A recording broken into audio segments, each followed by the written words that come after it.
रामायण भारत का वो सुंदर काव्य है जो त्रेता युग के अवतार श्री राम के जीवन की कहानी है। रामायण को कई अध्यायों में बांटा गया है जिन्हें एक साथ जोड़कर कांड बनते हैं।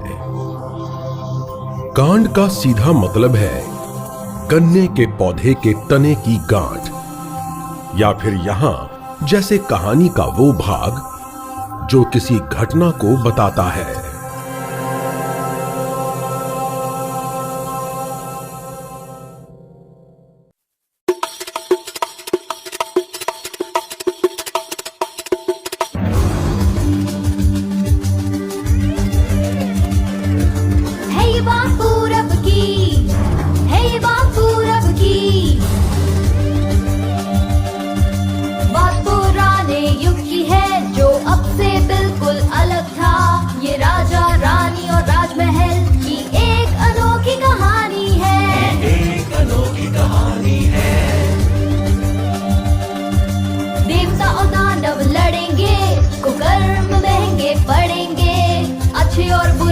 युद्ध होगा, सच जीतेगा, झूठ हारेगा।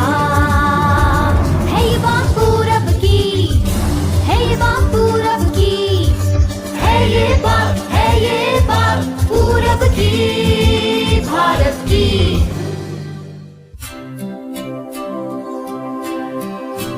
सीता को खोने के बाद राम पूरी तरह हताश हो गए थे। वो लक्ष्मण के आगे रोने लगे।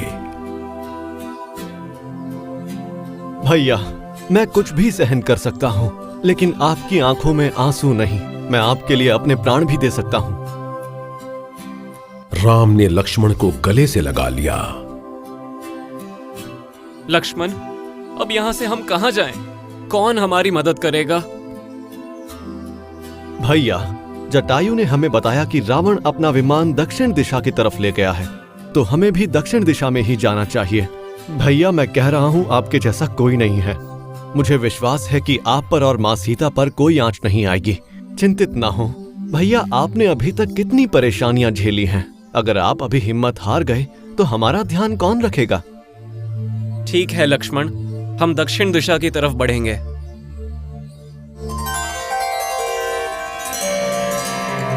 राम और लक्ष्मण दक्षिण दिशा की ओर बढ़ने लगे।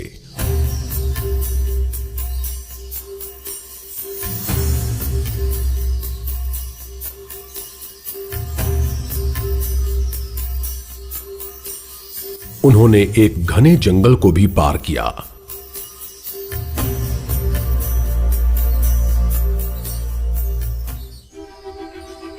जल्द ही दोनों को थकान सताने लगी। लक्ष्मण, मैं बहुत थक गया हूं। मैं और आगे नहीं चल पाऊंगा।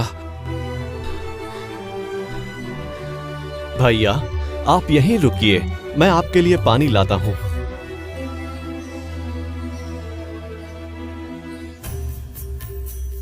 लक्ष्मण पानी की तलाश में निकल गए।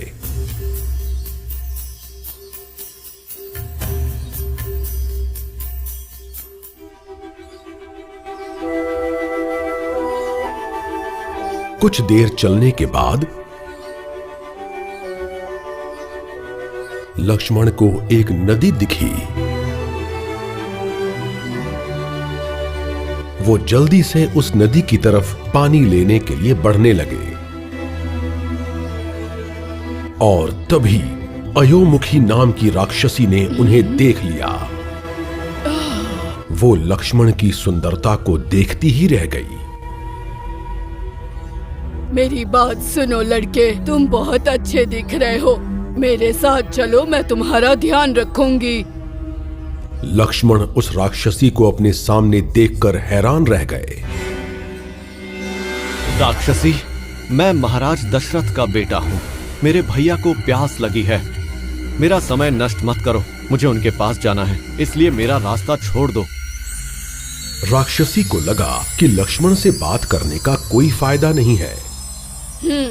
उसने सोचा कि वो उन्हें गुफा में बंदी बनाकर रखेगी तो लक्ष्मण को उसकी बात माननी ही पड़ेगी। तुरंत ही उसने अपने जादू से लक्ष्मण को बेहोश कर दिया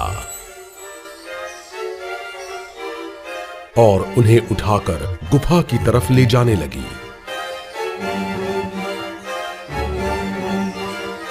जब बहुत देर हो गई तब राम को चिंता होने लगी।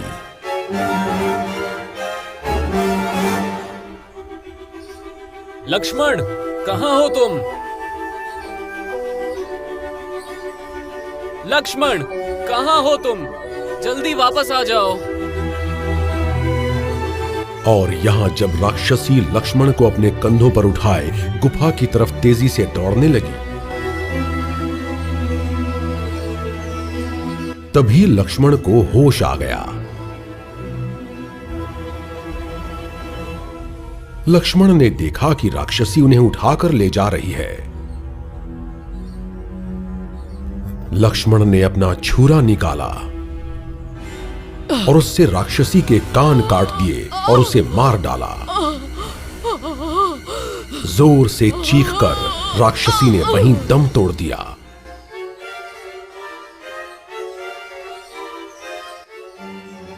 राम ने आवाज सुनी। उन्हें लगा कि लक्ष्मण खतरे में है।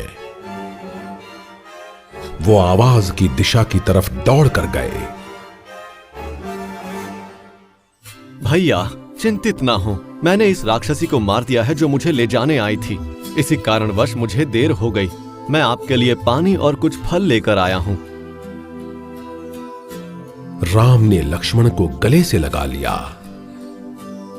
लक्ष्मण, मैं उस अजीब सी चीख को सुनकर बहुत डर गया था। अगर तुम्हें कुछ हो गया होता तो मेरे जीवन का तो मोल ही नहीं रहता। भैया, आप तो अयोध्या के राजा हैं और आपको लोगों की सुरक्षा करनी है। अगर आप ही इन मुश्किलों से आगे नहीं बढ़ेंगे तो कौन बढ़ेगा? हम सभी आप ही के भरोसे हैं। लक्ष्मण के शब्दों को सुनकर राम का आत्मविश्वास और बढ़ गया और एक बार फिर दोनों दक्षिण की तरफ चलने लगे।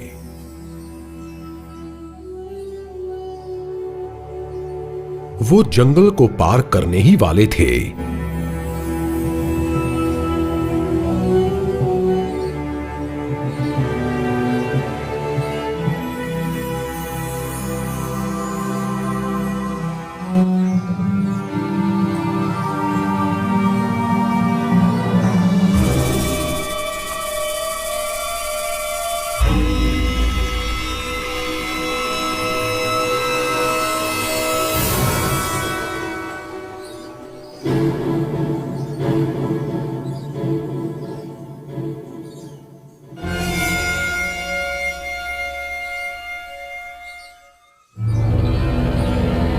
कि उनके सामने एक बड़ा सा राक्षस आ गया।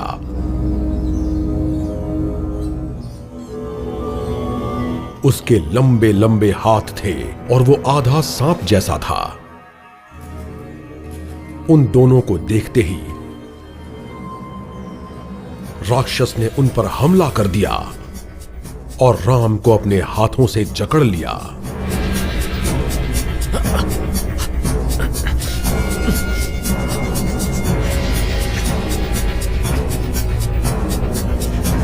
लक्ष्मण, ये अजीब तरह का जीव है।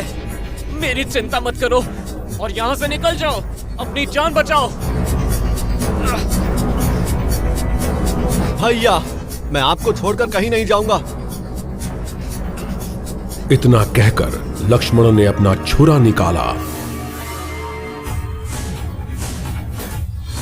और उस राक्षस के दोनों हाथ काट दिए। राक्षस के हाथों से खून बहने लगा, लेकिन फिर भी वो जिंदा था। उसे जैसे दर्द महसूस ही नहीं हुआ। क्या मैं जान सकता हूं आखिर तुम दोनों कौन हो? पहले तुम बताओ कि तुम कौन हो। मैं आपसे भीख मांगता हूं, मेरी मदद करो। सूरज ढलने से पहले मुझे एक गड्ढे में गाड़ कर मुझे जला दीजिए। देखिए, सूरज ढलने ही वाला है, जल्दी कीजिए।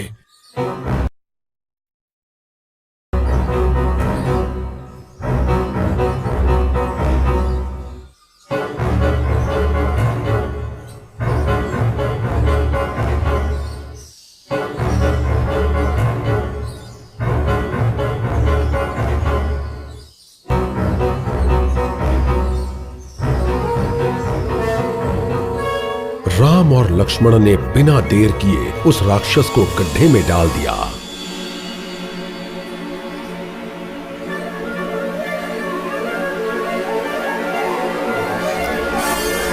और उसे आग लगा दी। तुरंत ही एक तेज रोशनी हुई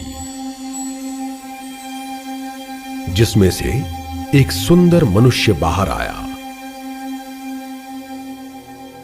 अरे आप कौन हैं? आप तो भले मानुष दिखते हैं। मेरा नाम दनु है। मैं जब युवा था तब बहुत सुंदर हुआ करता था, पर एक दिन मेरे मन में अजीब सी इच्छा हुई। मैं दूसरों को तकलीफ देने लगा। तकलीफ पहुंचाकर मुझे खुशी मिलती थी। मैं अपना रूप बदल बदल कर साधुओं को परेशान किया करता था जो ध्यान में होते थे। एक दिन एक साधु ध्यान में थे और मैंने एक राक्षस का रूप लिया और उन्हें डराने की कोशिश की। जब उन्हें पता चला कि मैंने राक्षस का रूप लिया था तो उन्होंने मुझे श्राप दे दिया कि मैं हमेशा के लिए एक भद्दा राक्षस बन जाऊंगा जिसके पैर नहीं होंगे। मैंने उनसे माफी मांगी, लेकिन उन्होंने कहा मैं तभी अपने असली रूप में आऊंगा जब अयोध्या के राजकुमार यहाँ आकर मेरे दोनों हाथों को काट देंगे। क्या आप ही अयोध्या के राजकुमार हैं? हाँ, ये हैं श्री राम मेरे भैया और मैं हूँ लक्ष्मण।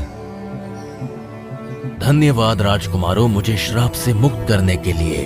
अब मैं स्वर्ग जा सकूंगा, लेकिन आप दोनों इस घने जंगल में क्या कर रहे हैं? मेरे भैया की पत्नी माता सीता को रावण उठाकर ले गया है। हम नहीं जानते कि कहां जाएं और किससे सहायता मांगे। भगवान हमेशा अच्छे लोगों की ही परीक्षा लेते हैं। आप दोनों बुद्धिमान हैं, चिंता मत कीजिए। रावण सभी राक्षसों का राजा है, वो लंका में रहता है। अगर आप दक्षिण दिशा के छोर पर पहुंचेंगे, आपको एक नदी मिलेगी जिसका नाम पंपा है। वहां के लोग आपको आगे का रास्ता बताएंगे और आप आसानी से पहुंच जाएंगे। इतना कहकर धनु अदृश्य हो गया और स्वर्गलोक चला गया।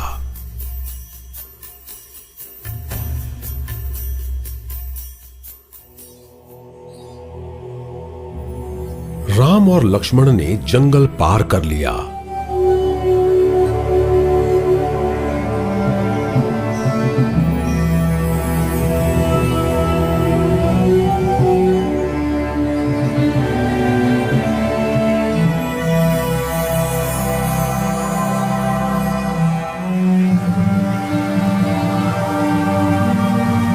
और वो पंपा नदी के किनारे पहुंच गए।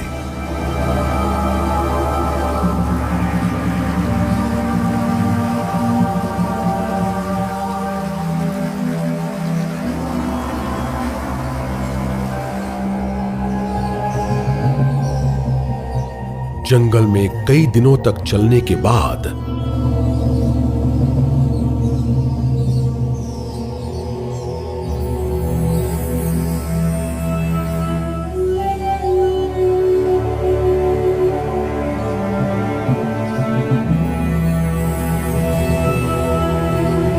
राम और लक्ष्मण थकान के कारण और आगे नहीं जा पा रहे थे।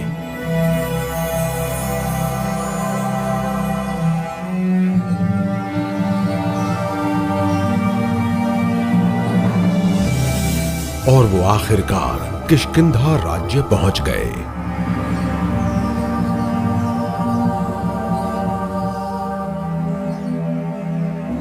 बाली का छोटा भाई सुग्रीव उसी जंगल में छिपा हुआ था।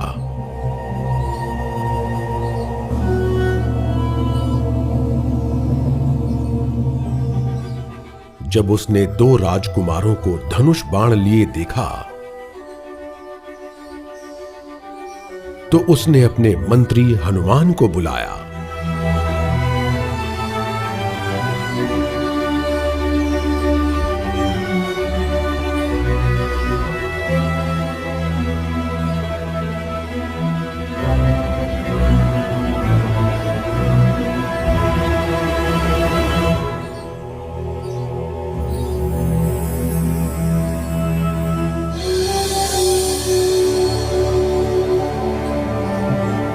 बाली के सभी मंत्रियों में से हनुमान सबसे बुद्धिमान थे। वो युवा, बहादुर और चतुर थे। हनुमान वायु देवता और अंजना देवी के बेटे थे। अंजना देवी बहुत ही गुणी थी और जिनका जन्म भगवान शिव के आशीर्वाद से हुआ था। हनुमान, कहिए महाराज। दो मनुष्य इसी तरफ आ रहे हैं। दिखने में तो वो दोनों राजकुमार लगते हैं। तुम जाकर पता लगाओ कि वो यहाँ क्या कर रहे हैं।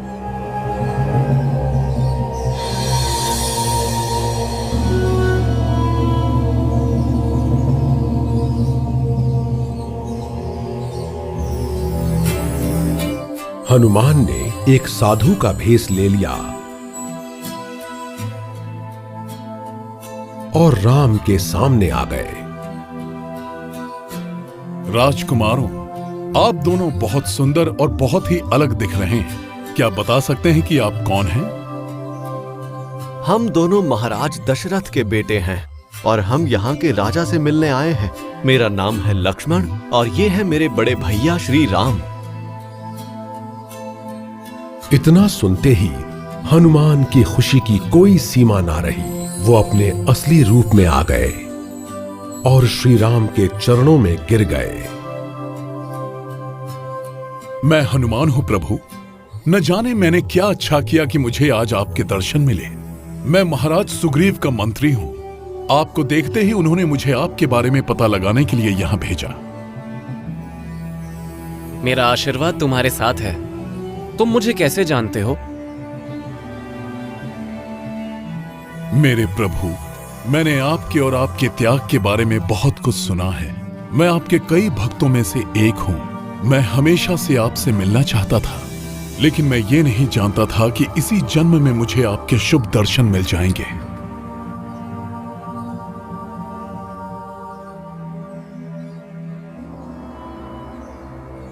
हनुमान राम और लक्ष्मण को अपने कंधों पर उठाकर सुग्रीव के पास ले गए, जो जंगल में छिपकर बैठा था।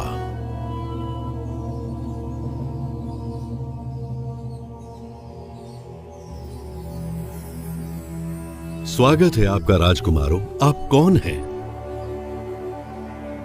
महाराज, ये हैं प्रभु श्री राम, जो महाराज दशरथ के बेटे हैं, और उनके साथ हैं उनके छोटे भाई लक्ष्मण। सुग्रीव ने आगे बढ़कर राम को गले से लगा लिया। आपका स्वागत है श्री राम। हमारा राज्य किष्किंधा आपके आने से धन्य हो गया। मुझे विश्वास नहीं हो रहा कि आप दोनों यहाँ आए हैं। सुनो सुग्रीव, हमारा स्वागत करने के लिए आपका धन्यवाद। मैं यहाँ आपकी मदद मांगने के लिए आया हूँ। लंका के राजा रावण ने मेरी पत्नी सीता का अपहरण कर लिया है। हमें महासागर पार करके सीता को वापस लाने के लिए आपकी मदद चाहिए। इतना सुनते ही सुग्रीव और हनुमान हैरान रह गए।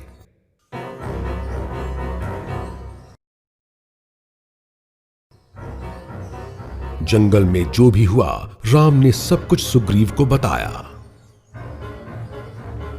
राम, कुछ ही महीनों पहले मैंने एक स्त्री को पुष्पक विमान से जाते हुए देखा था। वो बहुत जोर जोर से रोते हुए राम और लक्ष्मण पुकारे जा रही थी। राम और लक्ष्मण ये सुनकर परेशान हो गए। क्या तुम बता सकते हो उस विमान को कौन चला रहा था? वो स्त्री किसी देवी जैसी दिखाई दे रही थी। एक भयानक राक्षस उस विमान को चला रहा था। हम पर्वत की चोटी पर बैठे हुए थे। उन देवी ने हमें देखा और अपने आभूषणों को निकालकर एक कपड़े में बांधा और हमारी ओर फेंक दिया। उनके बाल खुले हुए थे और वो जोर जोर से चिल्ला रही थी, सिपाहियों, जाओ जाकर आभूषण ले आओ। सिपाहियों ने आभूषण लाकर राम को दे दिए। उन आभूषणों को देखकर राम रोने लगे। लक्ष्मण भी भैया राम को संभाल नहीं पाए। लक्ष्मण, ये सीता के ही आभूषण हैं। ये नारंगी कपड़ा उसकी साड़ी का ही टुकड़ा है जो उसने उस दिन पहनी थी। देखो, ये वो मोती हैं जो वो अपने पैरों की उंगलियों में पहनती थी, जो हमारे पिताजी ने उसे दिए थे। जब मैं हर रोज उनके चरण स्पर्श करता था, तब मैंने ये मोती उनके पैरों में देखे थे। चिंतित ना हो भैया, हम जल्द ही रावण का वध करके माँ सीता को वापस ले आएंगे। अब वो दिन दूर नहीं है। सुग्रीव दोनों भाइयों को इस तरह असहाय नहीं देख पा रहे थे। मुझे माफ कर दो राम, मैं आपके लिए कुछ नहीं कर पाया। मैंने भी अपनी पत्नी और राज्य को खो दिया है। मेरे भाई बाली ने ही मेरी पत्नी का अपहरण किया और मेरा राज्य छीन लिया। वो तो मुझे भी मारना चाहता था, लेकिन मैं यहाँ इस जंगल में अपने वफादार मंत्रियों के साथ छिपा हुआ हूँ। हनुमान न सिर्फ मेरा मंत्री है, बल्कि मेरे बेटे जैसा है। मैं आपकी मदद करना चाहता हूँ। अगर मुझे मेरा राज्य वापस मिल गया तो मैं अपने सिपाहियों को सीता की खोज के लिए जरूर भेजूंगा। आप घबराइए मत, मैं आपकी मदद के लिए आया हूँ। मैं आपको आपकी पत्नी और राज्य वापस दिलाकर रहूंगा। लेकिन सुग्रीव, बाली तो आपके भाई है ना, वो आपकी पत्नी को कैसे ले जा सकते हैं? क्या हुआ था? प्रभु राम, मैं अपने भाई से बहुत प्यार करता था और वो भी मेरा बहुत ख्याल रखता था। आपने उसके बारे में सुना है? नहीं सुग्रीव। बाली बहुत शक्तिशाली है। वो भगवान शिव का भी बहुत बड़ा भक्त है। एक दिन भगवान शिव ने उसे दर्शन दिए और उसे एक वरदान दिया। उसे कौन सा वरदान मिला है?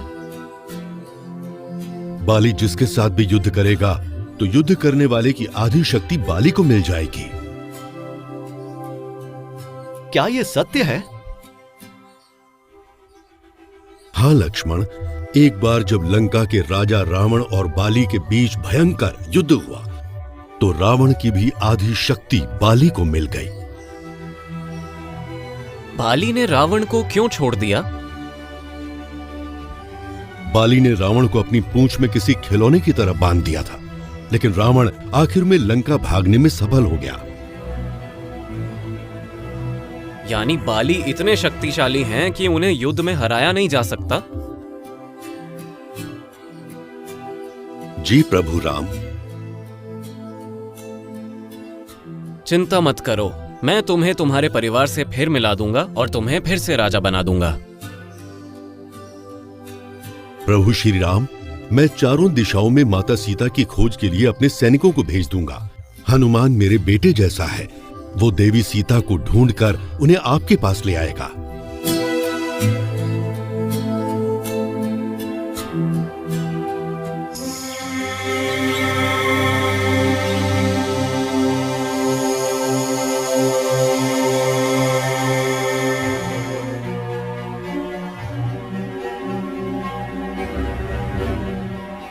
सुग्रीव, बाली तो तुम्हारा भाई है, फिर भी उसने तुम्हें धोखा दिया। आखिर हुआ क्या था तुम दोनों के बीच? ये मेरा दुर्भाग्य है प्रभु। मैं अपने परिवार के साथ शांति से जी रहा था। एक घमंडी राक्षस था जिसका नाम दुंदुभि था। उसका बेटा भी था मायावी, वो उससे भी ज्यादा घमंडी था। मायावी बाली को पसंद नहीं करता था और बाली भी उससे नफरत करता था। एक दिन मायावी ने बाली को युद्ध के लिए ललकारा, लेकिन वो उसे हरा नहीं पाया और डर के एक गुफा में जा छिपा। बाली ने उसका गुफा तक पीछा किया। तुम बाली के साथ नहीं गए? मैं भी बाली के साथ था। हम दोनों गुफा की दिशा में गए। हाँ। बाली ने मुझे गुफा की रखवाली के लिए बाहर रोक दिया। उसने कहा वो अंदर जाकर मायावी को मार देगा।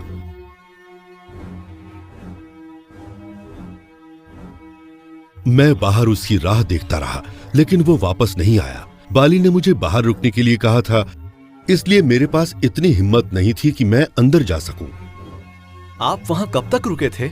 मैंने 2 साल तक उसकी राह देखी। 2 साल? ये तो बहुत ज्यादा है। और एक दिन मैंने एक चीख सुनी। मैंने तय कर लिया कि मैं गुफा के अंदर जाऊंगा, लेकिन सिपाहियों ने मुझे बाहर ही रोक दिया। उन्होंने कहा कि राज्य के लोग बिना राजा के बहुत तकलीफ में हैं। उन्होंने मुझे वापस बुला लिया। मैं फिर भी नहीं माना, लेकिन वो मुझे जबरन ले आए और गुफा के मुंह पर बड़ी सी चट्टान रख दी। आपने गुफा के मुंह पर चट्टान क्यों रख दी? राम, मैं गुफा को बंद नहीं करना चाहता था। मैं तो अपने भाई की मदद करना चाहता था, लेकिन जब सभी सिपाहियों ने मुझ पर दबाव डाला तो मैंने उनकी बात मान ली। बाली गुफा से बाहर कैसे आया? कुछ दिनों बाद जब मैं गुफा के पास फिर गया ये देखने कि बाली बाहर आया या नहीं, लेकिन मैं गुफा के मुंह के पास खून के धब्बे देखकर घबरा गया। हमें लगा कि बाली मारा जा चुका है और मैं उदास मन के साथ राज्य में वापस आ गया।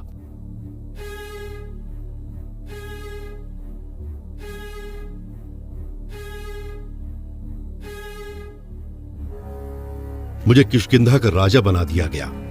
कुछ दिनों बाद बाली मायावी को मारकर चट्टान तोड़कर बाहर आ गया। जब उसे पता चला कि मैं राजा बन गया हूं तो वो गुस्से से बौखला गया। ये सच में बहुत अजीब कहानी है। उसने मेरी जान लेने की कोशिश की। मैंने उसे सच कहना चाहा, लेकिन उसने मेरी एक न सुनी। वो बस मुझे मारना चाहता था, इसीलिए मैं यहां छिपकर रहने लगा। बाली तुम्हें मारने यहाँ क्यों नहीं आया? बाली बहुत ही घमंडी है श्री राम। एक दिन जब ऋषि मातंग ध्यान कर रहे थे, उसने उन्हें परेशान करना चाहा। तब ऋषि को गुस्सा आ गया और उन्होंने बाली को शाप दिया कि अगर वो इस जगह पर आएगा तो अपनी सारी शक्तियां खो देगा, इसलिए वो यहाँ नहीं आता। क्या यही वो जगह है? हाँ लक्ष्मण, इसीलिए मैं यहाँ हूँ। लेकिन सबसे बुरी बात यह है कि उसने मेरी पत्नी को बंदी बनाकर अपने पास रखा है। सुग्रीव, आप चिंता ना करें, मैं बाली को मारकर आपको आपके परिवार से फिर मिला दूंगा। धन्यवाद राम। सुग्रीव, आपको बाली को युद्ध के लिए ललकारना होगा और तब हम उसे संभाल लेंगे। राम, मुझे उससे बहुत डर लगता है। आप बाली को जानते नहीं हैं। अगर आप उससे युद्ध करेंगे तो आपकी आधी शक्ति उसे मिल जाएगी। वो तो मुझे देखते ही मार डालेगा। मेरे भैया आपसे झूठे वादे नहीं करेंगे। आप उसे बिना डरे बुलाइए।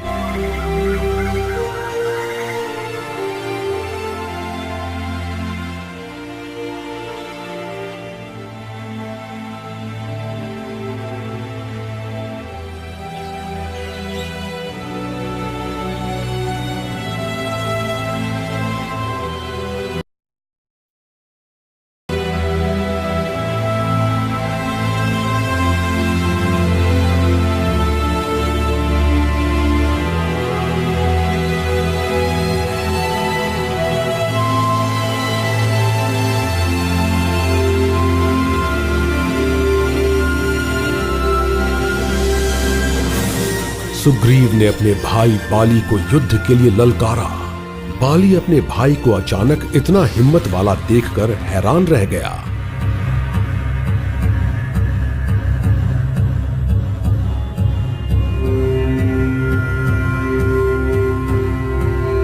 सुग्रीव बहुत बड़ा डरपोक है। अचानक से उसमें इतनी हिम्मत कहां से आ गई कि वो मुझे ललकार रहा है। उसका अंत नजदीक है। मैं उसके शरीर के टुकड़े टुकड़े कर डालूंगा।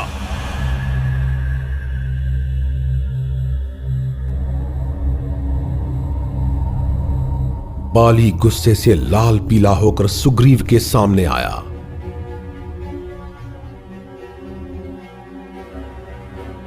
उनके बीच भयानक युद्ध शुरू हो गया।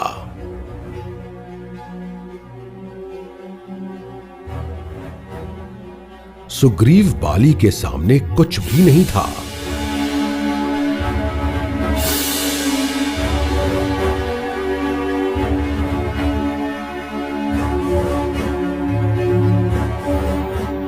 लेकिन श्री राम एक पेड़ के पीछे खड़े थे। उन्होंने बाली की तरफ बाण छोड़ दिया और दूसरे ही क्षण बाली जमीन पर गिर गया और तभी उसने राम को देखा।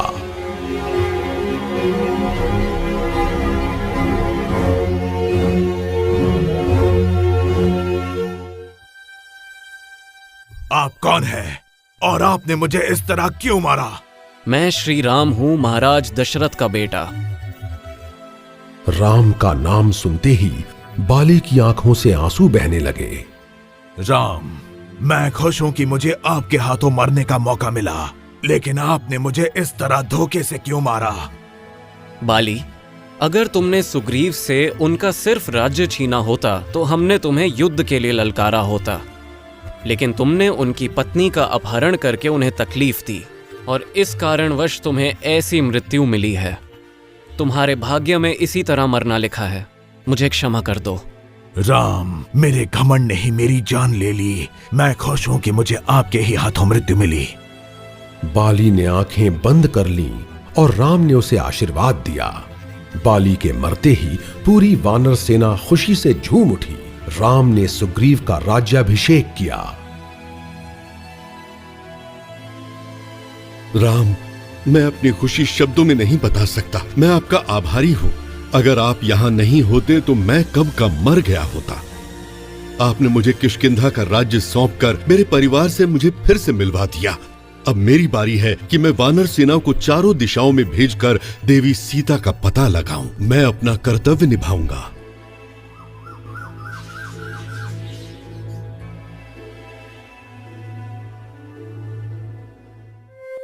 राम और लक्ष्मण वहीं जंगल में रहने लगे।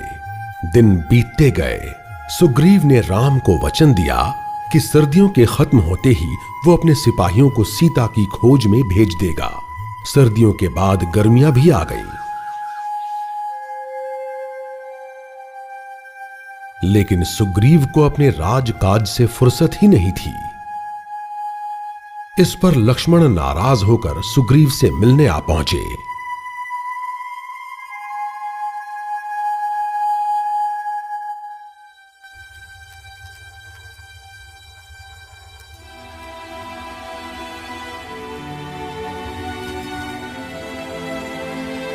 सुग्रीव ने उनका स्वागत बड़े आदर से किया।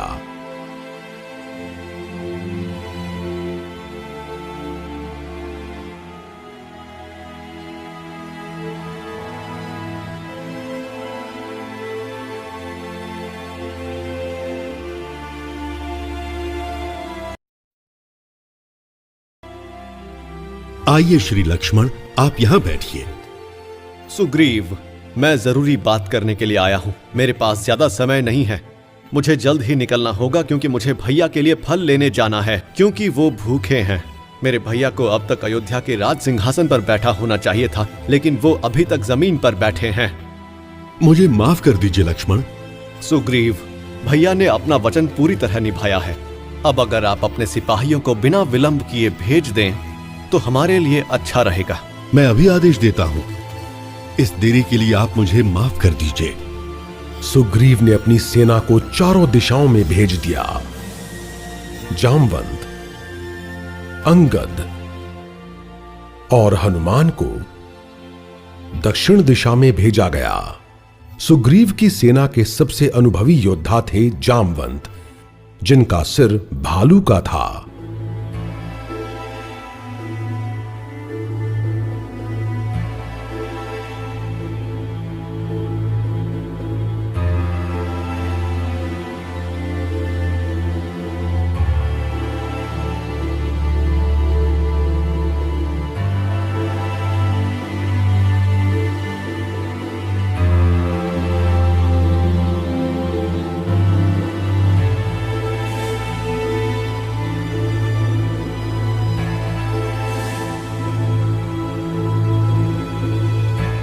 हे प्रभु, मैं माता सीता की खोज में दक्षिण दिशा की ओर जा रहा हूं।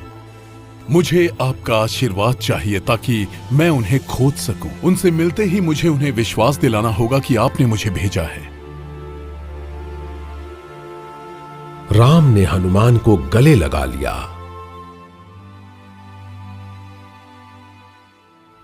हनुमान, कई सिपाहियों को अलग अलग दिशाओं में सीता की खोज में भेजा गया, लेकिन किसी ने भी मुझे मेरी निशानी देने के लिए नहीं पूछा। मुझे तुम पर गर्व है कि तुम इतने समर्पित हो। तुम सीता से जरूर मिलोगे। मैं तुम्हारी राह देखूंगा। हनुमान, ये लो मेरी अंगूठी। राम और लक्ष्मण का आशीर्वाद लेकर हनुमान वहां से निकल पड़े। जामवंत, अंगद और हनुमान भारत के दक्षिणी छोर तक पहुंच गए।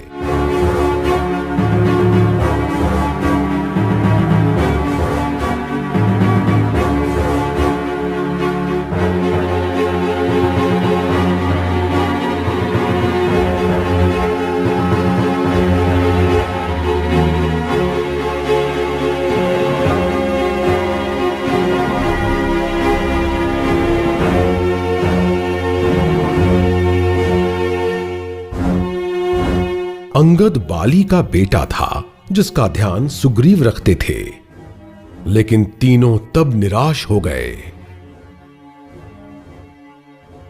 जब उनके सामने एक महासागर आ गया। जामवंत जी, देखिए हमारी सेना को, वो सभी थक चुके हैं। मुझे लगता है खाली हाथ श्री राम के पास लौटने से अच्छा है मैं यहीं अपने प्राण त्याग दूं। और अंगद का भी यही कहना है। हम नहीं जानते कि लंका कहां है, बस इतना पता है कि रावण लंका का राजा है। हम महासागर तक तो पहुंच गए, लेकिन आगे का रास्ता नहीं मालूम। हम सभी को अपने प्राण यहीं त्याग देने चाहिए। सभी सैनिक थक चुके थे और वो हनुमान की बात सुनकर और उदास हो गए। हनुमान, अगर तुम हिम्मत हार गए तो सेना का उत्साह कौन बढ़ाएगा? तो मुझे और क्या करना चाहिए? हमने माता सीता को हर जगह तो ढूंढ लिया। लंका पहुंचने के लिए इस महासागर को पार करना होगा, और वो हम कैसे करेंगे? हनुमान, धीरज रखो, तुम इसे पार कर सकते हो। जामवंत जी, आप हमें हास्य का पात्र बना रहे हैं। क्या कह रहे हैं आप? हनुमान, तुम जानते नहीं हो कि तुम कौन हो। तुम पवन पुत्र हो, वायु के बेटे। तुम बहुत शक्तिशाली हो। तुम्हारे बचपन की बात है, एक बार तुम्हारी मां अंजना देवी ने तुम्हें अकेला सोते छोड़ दिया था और तुम बहुत शरारती थे। जब तुम नींद से जागे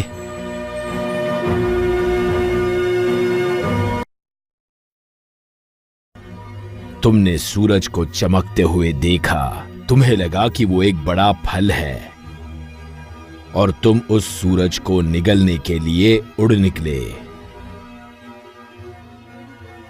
इंद्रदेव तुम्हारी शक्तियों से खुश नहीं थे। तुम इतने छोटे थे तब भी इंद्र को तुमसे डर लगता था। तुम सूर्य देव तक ना पहुंच पाओ, इसलिए इंद्र ने तुम पर वज्र से वार किया और तुम्हारा मुंह सूज गया। इतना होने के बावजूद तुम्हारी शरारतें रुकी नहीं। एक साधु ने इसीलिए तुम्हें गुस्से में श्राप दे दिया कि तुम अपनी सभी शक्तियां भूल जाओगे। उन्होंने ये भी कहा कि सही समय पर यह श्राप छूट जाएगा जब तुम्हें कोई तुम्हारी शक्तियां याद दिलाएगा। तुम इतने शक्तिशाली हो हनुमान, ये महासागर तो क्या, तुम एक छलांग में पूरा विश्व पार कर सकते हो। तुम पर्वतों को उठा सकते हो और चाहो तो पूरे ब्रह्मांड को अपनी उंगली पर नचा सकते हो हनुमान। ये सब सुनते ही हनुमान ने महसूस किया जैसे उनके अंदर नई ऊर्जा आ गई हो। उन्हें अपनी सभी शक्तियां याद आ गईं और वो जान गए कि वो कौन है। उन्होंने जामवंत के पैर छूकर उनका आशीर्वाद लिया। वायुपुत्र हनुमान, मैं तुम्हें तुम्हारे असली रूप में देखना चाहता हूँ। कुछ ही पलों में हनुमान ने अपना आकार बहुत बड़ा कर लिया और वो सुमेरु पर्वत जितने बड़े हो गए। वो चलकर कई मील पार करने लगे।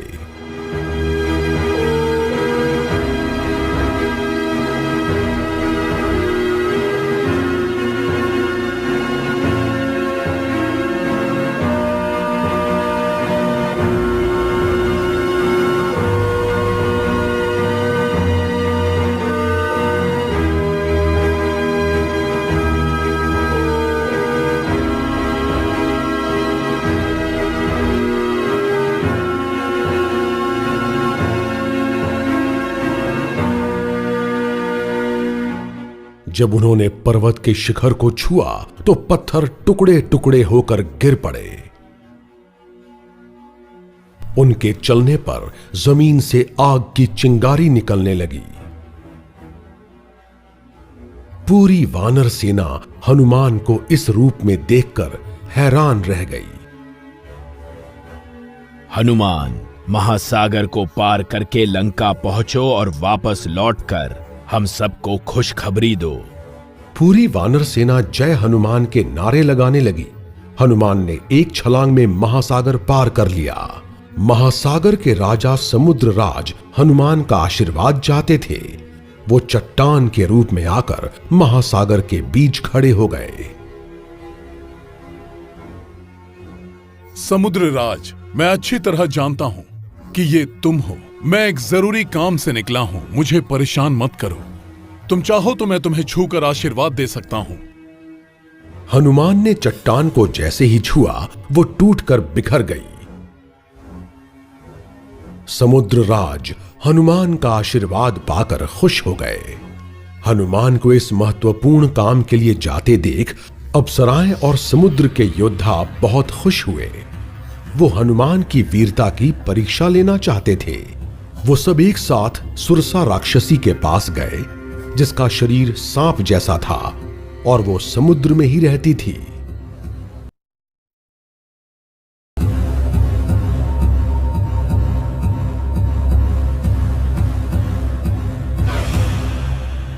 सुरसा, भवन पुत्र हनुमान महासागर को पार कर रहे हैं। तुम भी उन्हें रोक नहीं पाओगी। पागल जैसी बातें मत करो। कोई भी मुझ जैसा शक्तिशाली नहीं हो सकता।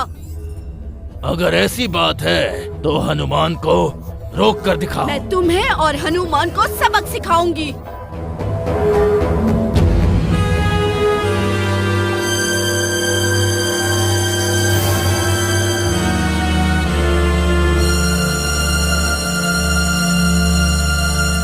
कौन हो तुम जो महासागर पार कर रहे हो?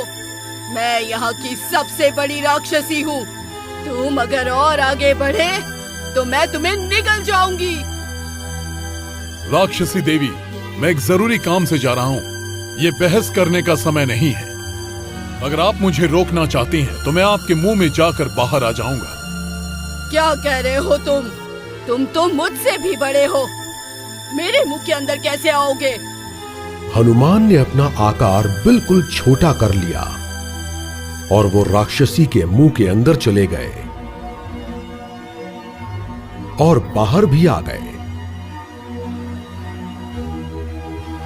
कौन हो तुम? राक्षसी देवी, मैं हनुमान हूँ, महाराज सुग्रीव का मंत्री। मैं माता सीता को लाने लंका जा रहा हूँ ताकि उन्हें प्रभु श्री राम से मिलवा सकूं। तुम्हारी विजय होगी ये निश्चित है। बहुत बहुत धन्यवाद। हनुमान फिर निकल पड़े।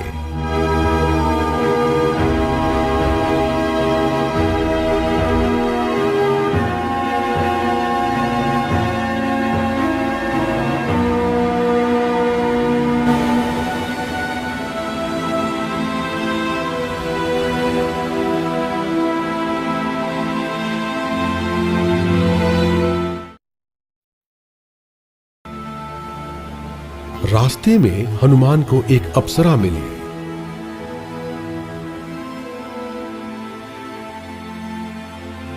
हनुमान, मैं जानती हूँ कि तुम सीता की खोज में निकले हो। देवी, अपना परिचय बताइए। मेरा नाम स्वयं प्रभा है। मैं एक अप्सरा हूँ और इस महासागर में रहती हूँ। रावण सीता को अपने साथ इस महासागर के ऊपर से अपने विमान में ले गया। महासागर पार करते ही तुम लंका पहुंच जाओगे। वही रावण की नगरी है। सीता को लंका में ही बंदी बनाकर रखा है। तुम्हारा कल्याण हो। धन्यवाद, आपने मेरी बहुत मदद की। मैं नहीं जानता था कि लंका कहाँ है और रावण के पास माता सीता हैं भी या नहीं। आपका धन्यवाद माता स्वयं प्रभा। हनुमान लगातार लंका की तरफ बढ़ते गए।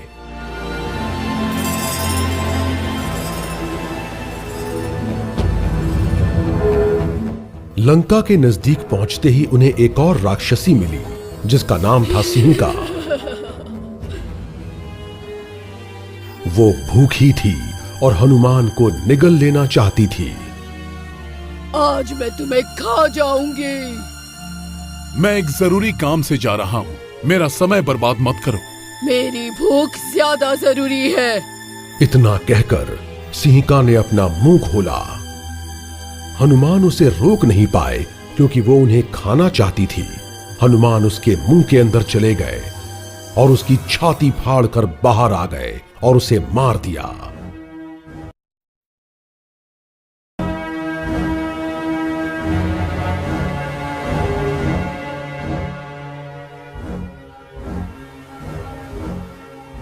हनुमान महासागर पार करने में सफल हुए और लंका पहुंच गए।